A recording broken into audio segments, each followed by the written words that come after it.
participé à la création de l'Institut? Parce que la psychanalyse m'a toujours intéressée et apporté, et parce que le rapport entre psychanalyse et philosophie est au cœur de ce qui s'enseigne d'étonnant dans l'Institut. Et que pour moi, Françoise Gorog est quelqu'un avec qui j'ai envie de travailler. Et bon, la psychanalyse m'a toujours intéressée, ça ne veut pas dire grand-chose. Ça veut dire que j'ai été d'abord pédagogue d'adolescents psychotiques il y a un bout de temps. Mais c'est quelque chose qui m'a beaucoup appris, beaucoup apporté, beaucoup importé, beaucoup fatigué. J'avais l'impression de vieillir de 2 secondes en 1 seconde. Et je n'ai pour autant jamais fait d'analyse, tout en pensant que j'aurais peut-être vieilli d'1 seconde en 1 seconde si j'en avais fait une. Ça m'aurait permis d'être pédagogue tranquille. Donc voilà, c'est des rapports, disons, à la fois interpersonnels et interscientifiques. Et par ailleurs, Sainte-Anne est un lieu très privilégié, étrange, une institution tout à fait particulière, et au sein de cette institution, une institution particulière est l'Institut de psychanalyse, et je suis très heureuse par rapport à ce que j'ai pu voir de Sainte-Anne dans un certain nombre de films, et à partir d'un certain nombre de patients que j'ai pu rencontrer, pas de patients à moi, parce que je n'ai pas de patients, mais disons d'amis, etc., de connaissances. À partir de ce que j'ai pu voir de Sainte-Anne, je suis très heureuse qu'un lieu comme ça soit au cœur d'une manière de soigner. Disons que j'ai toujours travaillé entre les langues, dès le grec, que je suis helléniste, et dès le grec, je suis obligée de traduire. Je ne comprends pas quand je lis l'éthique à Nicomaque en français, j'y comprends rien, et je trouve que ça n'a aucun intérêt. Donc c'est bien le rapport entre les langues qui m'intéresse, et qui m'a toujours intéressée avec le dictionnaire des intraduisibles, par exemple. Donc le fait que cette pratique, qui était éminemment liée à la langue, qu'est la psychanalyse, depuis Freud et avec Lacan encore plus et encore autrement, que cette pratique soit plurilingue, pour moi c'est une évidence. C'est une évidence que la délocalisation ou la déterritorialisation qu'implique une autre langue est nécessaire pour entendre ce qu'il y a à entendre. Voilà.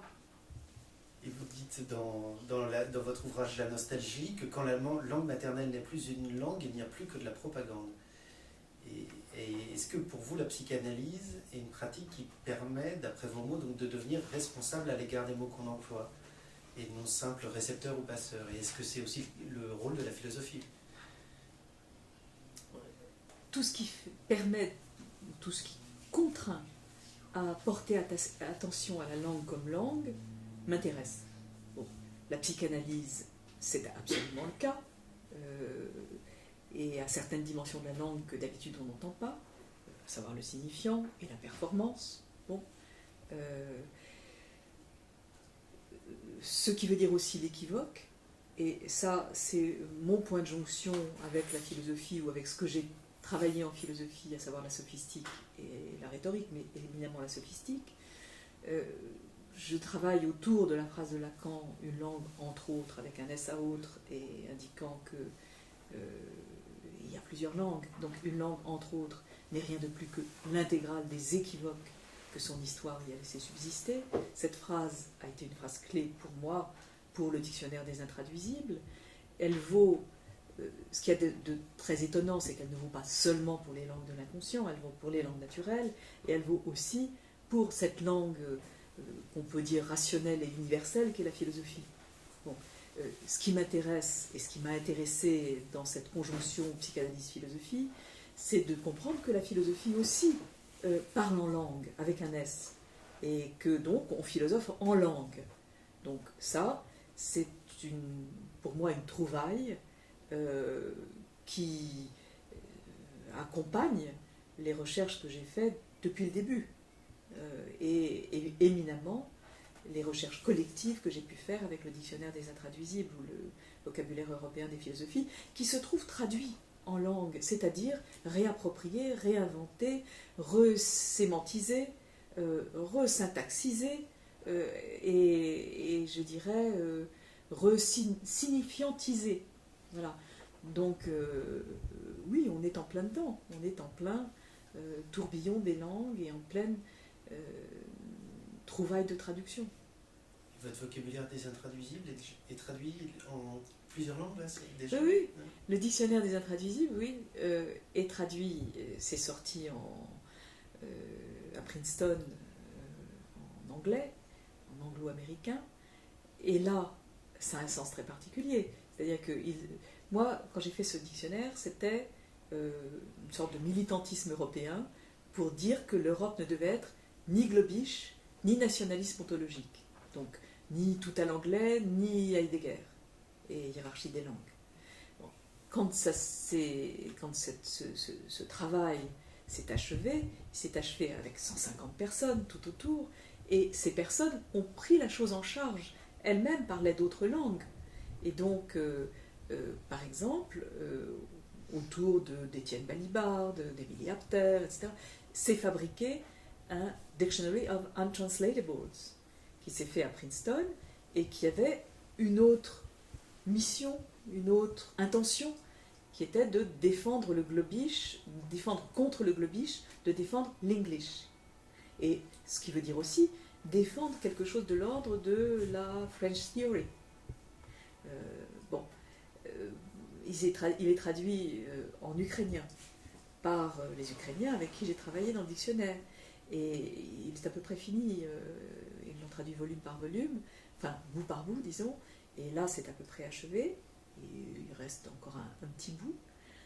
Et leur idée à eux, c'est de fabriquer la langue philosophique ukrainienne qui n'a pas une existence extrêmement stabilisée par rapport à la langue russe et la communauté philosophique ukrainienne, et de réfléchir simultanément au rapport entre Ukrainiens et Russes. Et donc, ce sont les mêmes équipes qui le traduisent aussi en russe, et il y a un volume russe paru. C'est en cours de traduction au Brésil, il y a eu un volume arabe qui est paru, et là, à chaque fois, il y a une autre intention. Et c'est cette appropriation, interprétation du travail. L'équipe arabe de quel pays, pardon?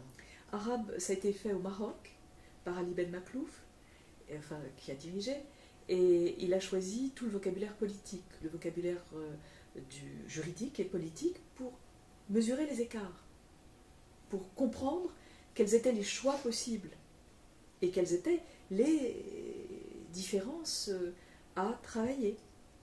Le Brésil est en train de il y a un volume qui n'est pas encore paru mais qui est fait sur l'intraduction, la manière d'ingérer en traduisant, l'anthropophagie de la traduction postcoloniale. Le roumain est tout entier fait mais pas encore complètement relu, et il s'agit là de faire la différence entre, ou de comprendre ce qui est en train de se passer quand l'Église orthodoxe n'est plus ce qu'elle était, et qu'est-ce qui est en train de se passer entre le latin et le slavon. Comment ça se goupille? Qu'est-ce qu'on en fait aujourd'hui? Voilà, l'hébreu est en train de sortir de terre, j'espère. Et là, il s'agit de mesurer la différence entre comment est-ce que l'hébreu peut devenir une langue de traduction. Langue sacrée, langue parlée, quelle est la différence entre les deux? Comment ça se goupille avec les autres langues? Et par exemple, il y a eu déjà à chaque fois, il y a des nouveaux articles, si vous voulez, qui sont en train de se faire. Et une nouvelle raison, un nouveau motif de le faire. Voilà, et du coup, ça m'a entraîné vers un autre projet, qui est un énorme projet, et je ne sais pas du tout si on arrivera, si on aura les forces, mais peut-être qu'on en fera un bout, qui est les intraduisibles des trois monothéismes. Donc, grec, hébreu, la Bible en grec et arabe. Donc les trois monothéismes Bon, comment ça se dit Dieu dans les 3 livres sacrés? Ça se dit comment? Et ça a à voir comment? Bon, voilà, donc on travaille là-dessus. Enfin, j'ai beaucoup travaillé sur Parménide et Gorgias, et sur la sophistique et Aristote. Et pour Aristote, ce que je crois avoir trouvé, c'est, au livre Gamma de la métaphysique, la manière dont le principe de non-contradiction se démontre. Je ne l'ai jamais vu dit avant. Donc, il est très extraordinaire de comprendre que la première entité qui ne tolère pas la contradiction, pour Aristote, c'est le sens. C'est-à-dire, il ne peut pas y avoir 2 sens à un même mot. Un mot peut pas... Quand je vous dis bonjour, je ne peux pas vous dire en même temps au diable ou au revoir. Sinon, je ne parle pas. C'est-à-dire que la condition de la parole, c'est... ou les équivalences, la série d'équivalences, c'est parler, c'est dire quelque chose. Dire quelque chose, c'est signifier quelque chose. Signifier quelque chose, c'est signifier une seule chose, et la même, pour soi-même et pour autrui. Et sinon, on ne signifie pas et on ne parle pas. Et donc on n'est pas un homme. Comme l'homme se définit comme un animal doué de logos, ben, si vous ne faites pas comme Aristote, si vous ne parlez pas comme lui, vous ne parlez pas du tout. Vous êtes une plante. Donc c'est autour de ça que j'ai travaillé, et on peut dire que Lacan, c'est vraiment l'antidote de cela. Heidegger n'est pas là-dedans, n'est pas dans ce drame-là, parce que Heidegger a une manière bien plus lourde, bien plus forte, bien plus dense de comprendre, disons, de comprendre ce que c'est que la parole. Et il ne la comprend sûrement pas comme Aristote. Bien que Aristote ne la comprenne pas seulement comme Aristote, comme l'Aristote que je viens de vous dire. Mais disons que la racine du principe de non-contradiction, c'est ça. C'est l'univocité. Et ça, c'est quand même une chape de plomb sur la parole. C'est ce qui fait que les sophistes, d'abord, parlent pour le plaisir de parler, le goût karim, et ne disent rien du tout. Et donc, on peut très bien les expulser hors de l'humanité. Ça fait même du bien de ne plus avoir ça dans le paysage.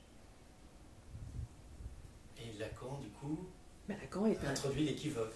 Lacan est un super sophiste, il le dit. Il dit le psychanalyste sophiste à notre époque.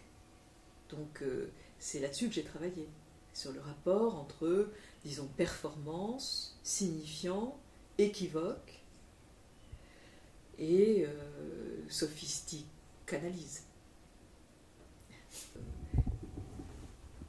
Je peux me servir de la sophistique et de la psychanalyse conjointement contre ce que j'ai appelé le nationalisme ontologique.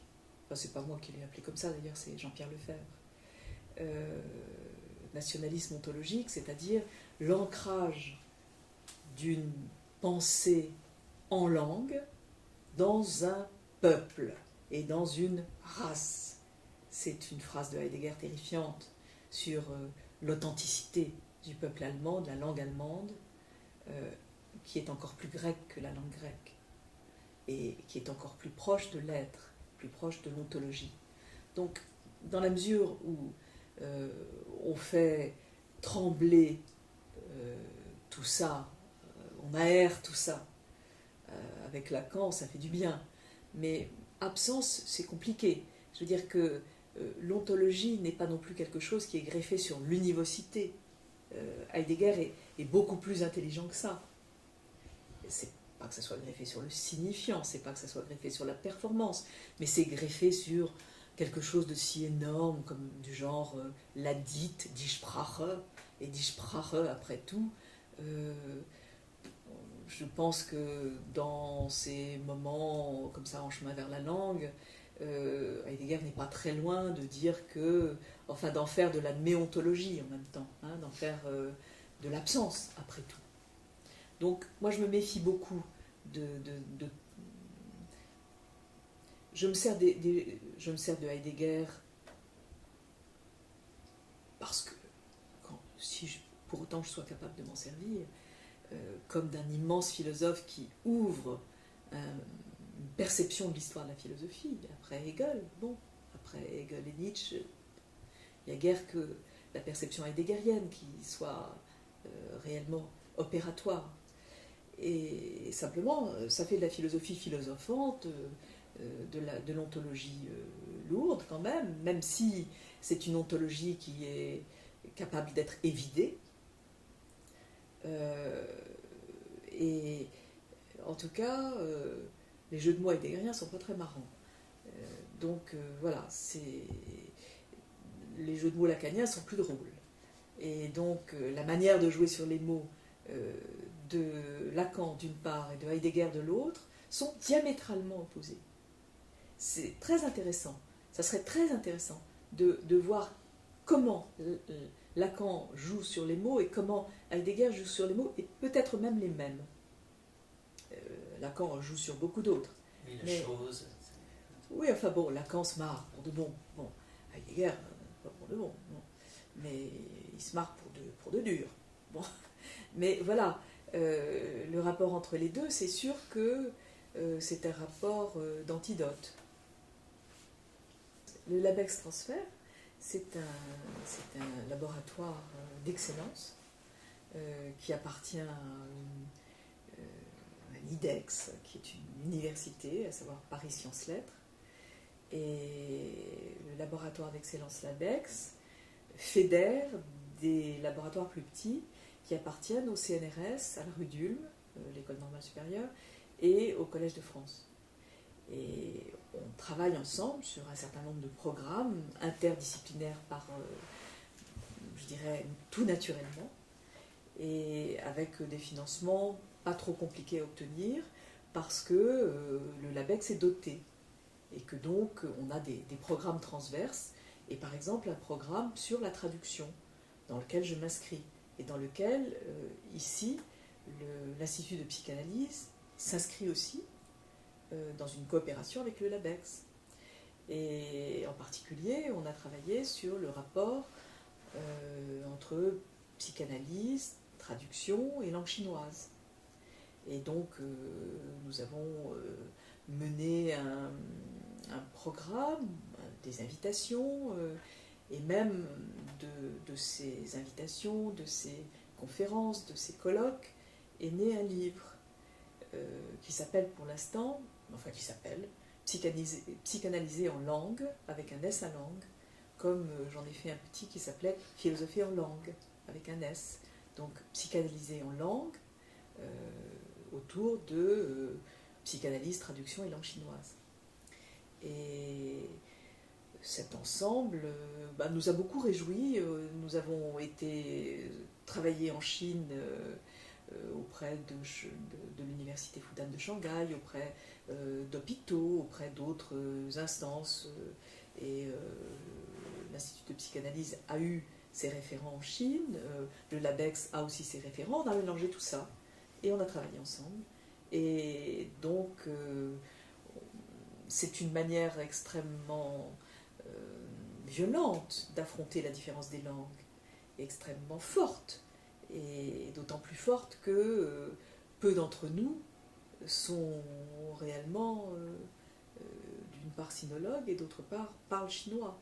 Et néanmoins, on est en confrontation constante. Bon, personnellement, moi j'enseigne pas mal à l'université Fudan, et on me demande, c'est très intéressant, d'enseigner le grec là-bas, et de travailler à traduire Parménide, Aristote, avec les Chinois. Donc, simultanément, on fait des conférences plus générales, on travaille sur le rapport à la médecine, à la psychanalyse, et voilà. Donc, ce travail-là conjoint est quelque chose que nous ne pourrions pas mener sans les deux institutions et sans la conjonction de ces deux institutions. Quel est votre rôle en fait autour de la création de ce livre, ou, par exemple, de coordonner? Ben oui, on a tous travaillé ensemble, mais enfin Françoise et moi on a beaucoup coordonné, Luc Fauché a beaucoup travaillé avec nous, et tout ça est Miao s'en est occupé aussi. Enfin, je veux dire que le LABEX a cofinancé. Et vous intervenez sur Lacan dans cet ouvrage? Non, là j'interviens plutôt sur... je fais un petit article qui s'appelle « C'est du chinois » et qui travaille sur la différence des langues et sur le rapport en fait à la traduction. J'ai des étudiants de Shanghai par exemple qui travaillent sur la traduction en chinois des catégories d'Aristote. Vous savez qu'en chinois il n'y a pas vraiment de verbe être, enfin c'est pas vraiment comme ça. Donc comment on fait pour travailler pour traduire ce qui a déjà été fait depuis les jésuites, pour traduire les catégories d'Aristote, qui tournent autour du verbe être et de ces prédicats, disons, des catégories. Comment on fait? Donc réfléchir à ça, c'est quelque chose de très très intéressant. Et d'aussi intéressant, enfin, vous me parliez tout à l'heure de l'absence, ben, voilà, on est dans quelque chose de l'ordre de l'absence. On travaille véritablement et concrètement autour de cette folie qu'est la traduction.